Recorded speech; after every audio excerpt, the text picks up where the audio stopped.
तर सगळ्यांना शुभ सकाळ. आणि आज मी बाळाच्या पुढं आलो. कुठं आलो मला पण माहीत नाही. इथं हे असलं पूल आहे. तर अजून समोर जाणार आहे मी.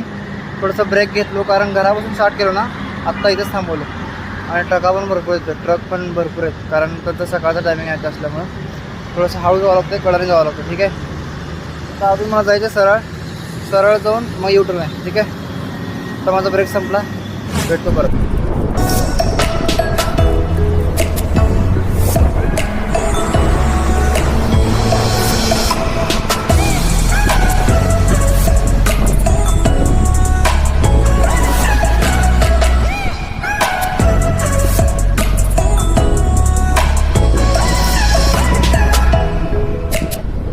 तर आजचं आपलं सायकलिंग इथं संपवतो मी. आणि हे कुठं तर गाव आहे, केगाव असं म्हणाले सगळेजण. आणि आता जायचं आहे घरी. घर पण लय लांब आहे यार, इथून आलो तर लांबचा लांब. आता जायचं आहे घरी. आणि सगळ्यांची गडबड लागली आहे शाळेला जायची, आणि माझी गडबड लागली आता ऑफिसला जायची. ठीक आहे. आता पहिला घरी जातो.